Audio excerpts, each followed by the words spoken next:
याद कर लेना। सुना है मुश्किलों में कोई साथ नहीं चलते, सुना है मुश्किलों में कोई साथ नहीं चलते, ज़माना छोड़ जाए तो, ज़माना छोड़ जाए तो मदीना याद कर लेना। जो कोई गम सताए तो मदीना याद कर लेना। अल्लाहुम्मा सल्ली अला।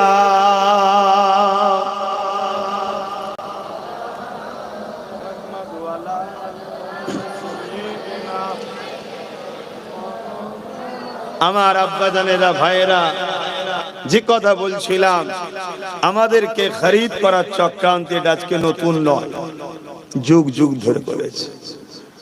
যারা খরিদ করে তারা ইবলিসের চেলা, তারা জানে আমাদেরকে মিটানো সম্ভব নয়। এই সূর্য মিটে যাবে, এই চাঁদও মিটে যাবে, পাহাড় পর্বত সব মিটে যাবে, আরে মুস্তাফার গোলামদের ঘরে মিটাতে কেউ পারে না আর পারবেও না। জোরে বলুন সুবহানাল্লাহ। মুস্তাফার গোলামদের ঘরে আল্লাহ জান্নাতে মেহমানদারি করার জন্য ডেকে নিয়ে যাবে, মিটিয়ে দেবে না। জোরে বলুন সুবহানাল্লাহ। তাই তো আল্লাহর ওলিরা মরার পরও জিন্দা থাকে, এ মেটে না। কিছু তো দাম আছে এদের মধ্যে, কি ওই দম একটাই, এখান থেকে রাসূলুল্লাহর সঙ্গে এই রকম একটা ভালোবাসা ও প্রেম আদবের গাঁট বেঁধেছে আমরা, যাকে বলা হয় ঈমান। জোরে বলুন সুবহানাল্লাহ। মুসলমান ঘরের ছেলে মেয়েরা, তরুণেরা, এ নবী পাকের প্রেমিকেরা, হযরত বেলালের কথা আমাদের মনে আছে। তিনার উপরে অনেক জুলুম অত্যাচার হয়েছিল। বেলালকে দুনিয়ার মালিক উমাইয়া বলেছিল, এ বেলাল, আমি তোকে খরিদ করে নিয়ে এসেছি, তুই আমার কথা মেনে নে, মুহাম্মদ রাসূলকে ছেড়ে দে, মুহাম্মদ রাসূলের দিকে যাস না, আমি তোকে আজাদ করে দেবো, তোকে রাজত্বের ক্ষমতা সিংহাসন বসিয়ে দেবো, তোকে আমি খরিদ করে এনেছি, তুই আমার কিনা গোলাম। এরপরও আমি তোকে আজাদ করে দিতে চাই, তোকে এমন করে মালিকানাও দিতে চাই, ক্ষমতা তক্তাই বসাতেও চাই, কিন্তু শুধু মুহাম্মদকে ছেড়ে দে, মুহাম্মদ রাসূলের ভালোবাসা দিল থেকে বার করে দে। যদি না করি তোকে জানে পর্যন্ত মেরে দিতে পারি, কোনো বিচারও হবে না, কিছুই হবে না, কেননা আমরাই তো বিচার করি। ক্ষমতার পাওয়ার তো আমাদের হাতে, প্রশাসন তো আমাদেরই হাতে, লাঠিয়াল বাহিনী তো আমাদের হাতে, আমাদের আবার বিচার কে করবে? হযরত বিলাল বলেছিল, এ আমার মনিব উমাইয়া শোনো, আল্লাহ আমাকে পরীক্ষা করার জন্য গরীব বানিয়েছে, আমাকে মক্কার বাজারে উঠানো হয়েছে, তুমি আমাকে খরিদ করে নিয়ে এসেছো, তোমার আমি কৃতদাস ঠিকই কথা, তবে শুনে রেখে দাও উমাইয়া, দুনিয়ার কেউ যদি তোমার বিচার নাও করে, তিনি আল্লাহ, তিনি তোমার বিচার তো করবে, তিনি তোমাকেও বানিয়েছে আমাকেও বানিয়েছে। এ উমাইয়া ভালো হবে তুমি আমার সাথে মুহাম্মদ রাসূলকে মেনে নাও। উমাইয়া শোনার পরে বড় রেগে গেল, বেলালকে মক্কার বাজারেতে কোমরে দড়ি বেঁধে, পায়ে দড়ি বেঁধে টেনে টেনে নিয়ে গিয়ে মক্কার বাজারে ভিড় জমে গেল, মারতে লেগেছে। এত মারা মারে বেলালের শরীর দিয়ে রক্ত ঝরে ঝরে পড়তে লেগেছে, চতুর্দিকে মানুষ ঘিরে দেখতে লেগেছে। আরে বেলাল তো চোর নয়, মারিস কেন? বেলাল তো খুনি নয়, মারিস কেন? বেলাল তো নারীদের উপরে জুলুম করে নে, মারিস কেন? বেলাল তো গরিবকে লোটে নে, মারিস কেন? বেলাল তো বেইনসাফি করে নে, মারিস কেন? যারা মারে তারাই তো প্রকৃত চোর, তারাই তো খুনি, তারাই তো নারীদের উপরে জুলুম করে।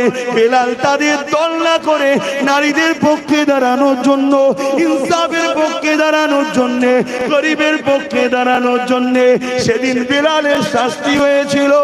আজ আমরা চোখে দেখতে পাই আমাদের উপরও জমিনে অত্যাচার হয়, বিভিন্ন জায়গায় আমাদেরকে মারা হয়, আর তুলে তুলে তুলে তুলে দুনিয়াকে দেখানো হয়।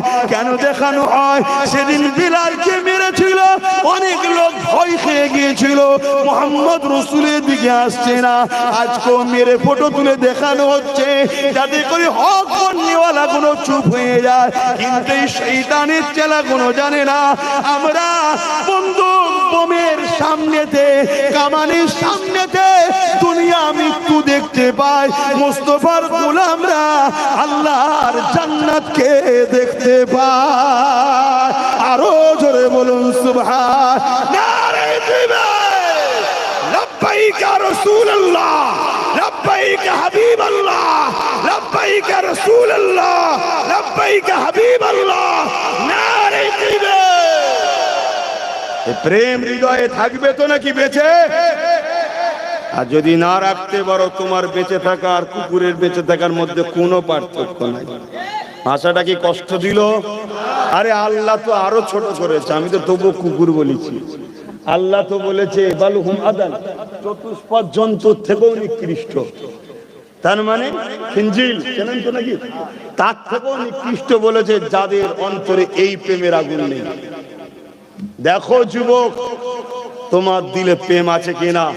যদি বলে প্রেম তো আছে, কাউকে দান যদি না করতে পারো কারো লুটে নিও না, কাউকে উপকার করতে না পারলে কারো ক্ষতি করো না, কাউকে সাহায্য না করতে পারলে কারো কেড়ে নিও না। নিজে যদি কারো উপকার করতে নাও পারো, যে উপকার করে তার সাথ দাও। যদি তার সাথ দিতে নাও পারো, কমসে কম যে গরিব যে ঘরে লোটে তার কাতারে তোমায় যেন না দেখা যায়। শুনছো আমার কথা? হ্যাঁ শোনো, তুমি যদি আমার সাথ দিতে নাও পারো, কমজোর মানুষ, দুর্বল মানুষ, ঠিক আছে গোপনে থাকো, কিন্তু তুমি আমার সাথ না দিয়ে তুমি দিচ্ছ জালিম, অত্যাচারী, চোর, বদমাই, লুটেরা, খুনি, ডাকাত, তার সাথে তুমি প্রকাশ্য সাথ দিয়ে সমাজের গরিবদের চোখে পানি ফেলছো, এতিমদের চোখে পানি ফেলছো, বিধবাদের উপরে অত্যাচার যারা করে তাদেরকে তুমি সাহায্য করছো। হে যুবক, আল্লাহর কোরআনের ভাষায় এরা চতুষ্পদ জন্তুর থেকেও নিকৃষ্ট। শুনছেন? নামাজ থাকতে পারে, রোজা থাকতে পারে, হজ থাকতে পারে, আল্লাহ নামাজের মুখাপেক্ষী নয়, রোজার মুখাপেক্ষী নয়, হজের মুখাপেক্ষী নয়। আমার আল্লাহ চাই সমাজকে শান্তির সমাজ বানাতে হবে। ইসলামের প্রথম কাজ হলো অন্যায় মিটাও, দ্বিতীয় কাজ হলো ওই অন্যায় মিটানো পৃথিবীতে শান্তি প্রতিষ্ঠিত করো। জোরে বলুন সুবহানাল্লাহ। কোরআন সেটাই বলছে, কুনতুম খায়রা উম্মাতিন উখরিজাত লিন-নাস তা'মুরুনা বিল মা'রুফ ওয়া তানহাউনা আনিল মুনকার। কে হাফেজ সাহেব আছে? শুনছেন তো নাকি? তাহলে ন্যায়ের পক্ষে থাকো, এই অন্যায়কে মিটাও, ন্যায়কে জিন্দা করো, তবেই তো তোমরা শ্রেষ্ঠ উম্মত। তোমাদেরকে আল্লাহ এই ডিউটি দিয়েছে, কাজ করবে না? কথা বলছো না তো? এক একজনকে এক একটা লোক ডিউটি দেয় না, দেয় না? আমাদের স্রষ্টা মালিক উম্মতে মুহাম্মাদি, তোমাকে আমাকে আল্লাহ এই ডিউটি দিয়েছে। তোমার আমার ডিউটি কি? এই গরিবে, এই জমিনের উপরে অশান্তি বন্ধ করতে হবে, খুন বন্ধ করতে হবে, ধর্ষণ বন্ধ করতে হবে, রেপ বন্ধ করতে হবে, জুলুম অত্যাচারের হাত থেকে এতিম, বিধবা, অসহায় আল্লাহর সৃষ্টিকে বাঁচাতে হবে। যদি কোনো হিন্দু, দলিত, আদিবাসী, সাঁওতাল, বাগদি, খ্রিস্টান, মতুয়া, যে কোনো ধর্মের মানুষ যদি বিপদে পড়ে, তার পাশে দাঁড়িয়ে তাকে বিপদ মুক্ত করতে হবে। অন্য ধর্মের লোক যদি ক্ষুধার্ত থাকে, তার পাশে দাঁড়িয়ে তার খাবারের ব্যবস্থা করতে হবে। শুধু নিজের কওম নয়, নিজের কওমের তো করতেই হবে, পাশাপাশি আল্লাহর সৃষ্টি একটা অবলা পশুও যদি বিপদে পড়ে তাকেও উদ্ধার করা। হে উম্মতে মুহাম্মাদি, এই ডিউটি দিয়েছে আল্লাহ তোমাকে। যদি এগুলো করে যেতে পারো, তোমার জন্য চির শান্তির মেহমানখানা আল্লাহ রেখেছে। জোরে বলুন সুবহানাল্লাহ। যদি না করতে পারো, জবাব আল্লাহ নেবে, আমি লোক না, আমি কে জবাব দেব? আমি তো শুধু পৌঁছে দিচ্ছি মেসেজ। আমি হুজুর হতে পারি, আমার জন্য কাজ এটা। মদ মুক্ত সমাজ চাই, ধর্ষণ মুক্ত সমাজ চাই, খুন মুক্ত সমাজ চাই, সন্ত্রাস মুক্ত সমাজ চাই, দেশকে যারা লুটছে তাদের মুক্ত দেশ চাই। এগুলো আমাদের ডিউটি। শুধু নামাজ, রোজা, দাড়ি, টুপির নাম ইসলাম নয়। ইসলাম একটা কমপ্লিট জীবন ব্যবস্থার নাম ইসলাম। অন্যায় মুক্ত সমাজ গড়ার নাম ইসলাম, চোর মুক্ত সমাজ গড়ার নাম ইসলাম, দুর্নীতি মুক্ত সমাজ গড়ার নাম ইসলাম, অত্যাচার মুক্ত সমাজ গড়ার নাম ইসলাম। যেখানে অসহায় গরিবরা হাসবে, সবার পেটে ভাত থাকবে, আনন্দ খুশিতে কাটাবে, এরকম সমাজ গড়ে তোলার নাম হলো মুহাম্মাদুর রাসূল। জোরে বলুন সুবহানাল্লাহ। আমার নবী এটাই করেছিল। ইতিহাস তোলো। পেটের জন্য শুধু ওয়াজ করতে এসছি নাকি বাবারা বাবারা করে চলে যাবো দে বাবা, না, সমাজ পরিবর্তন করতে হবে। এই সমাজের কারো বাড়ি আকাশ ছোঁয়া আর কেউ তার বাচ্চাকে একবেলা পেট ভরে ভাত দিতে পারেন, এটা সমাজ? এই সমাজ ব্যবস্থা অন্যায়কে বন্ধ করে প্রত্যেকের হক পাইয়ে দেওয়ার নাম হলো ইসলাম। জোরে বলুন সুবহানাল্লাহ। সেই সমাজে হিন্দু হাসবে, খ্রিস্টান হাসবে, আদিবাসী থাকলে সেও হাসবে, দলিত থাকলে সেও হাসবে। সে মানুষ, সে কি ধর্ম করছে জবাব আল্লাহর কাছে দেবে। তোমাকে আমাকে তারও সেবা করতে হবে, তাকেও হাসাতে হবে, তাকেও খুশিতে রাখতে হবে, তাকেও পিয়ার করতে হবে, তাকেও হেল্প করতে হবে। তার উপরে জুলুম হলে তার পাশে দাঁড়িয়ে জালিমের বিরুদ্ধে লড়াই করতে হবে।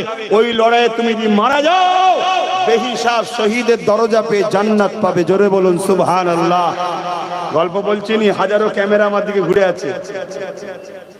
কোন ঘরের মধ্যে দৌড় দিয়ে দু চারটে লোককে বুঝাচ্ছি নাকি যা খুশি বলে দিলাম? হাজারো ক্যামেরা, মাইকলাও ক্যামেরা করছে, চারিদিকে সব ক্যামেরা। বুক ঠুকে বলে যাচ্ছি, যে কোনো মজলিসে, যে কোনো জায়গায় আমাকে দাঁড় করাও, আমি বলতে রাজি আছি। আবার বলছি, কোন হিন্দু বেটি, হিন্দু বাপ, হিন্দু মা, আদিবাসী দলিত ভাই বোন মায়ের উপরে জুলুম হচ্ছে, তার পাশে দাঁড়িয়ে ওই মা বোন বেটি গুলোকে বাঁচাবার জন্য তুমি যদি মারা যাও, তোমাকে আল্লাহ বেহিসাব জান্নাত দেবে। জোরে বলো সুবহানাল্লাহ।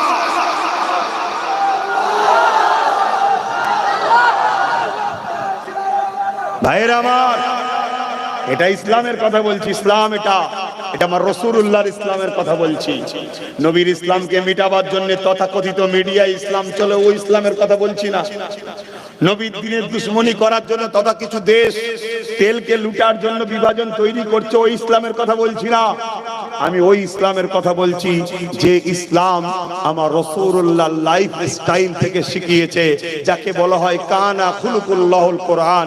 নবীর চরিত্র মোবারকটাই হলো কোরআন। জোরে বলুন সুবহানাল্লাহ।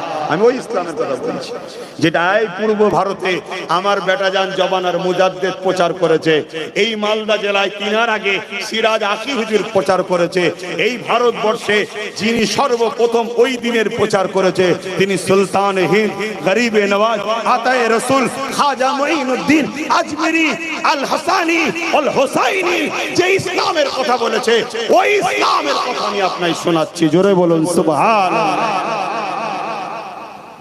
বাপ আমার, মা আমার, বোন আমার, ভাই আমার, সেই দিনের কাজ আল্লাহ আমাদেরকে করার জন্য পাঠিয়েছে। আমরা আল্লাহর পক্ষ থেকে এই জমিনে খলিফা, আল্লাহর সৃষ্টিকে বাঁচাতে হবে, আল্লাহর অসহায় সৃষ্টির সাহায্য করতে হবে। এটাই তো পরীক্ষা আমাদের।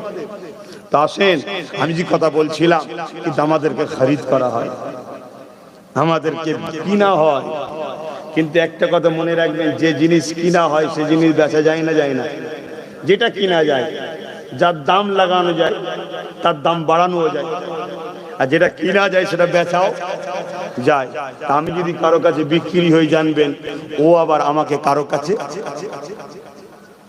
তাই এক মন ঠিক করো, যেদিন তুমি পড়েছিলে আশহাদু আল্লা ইলাহা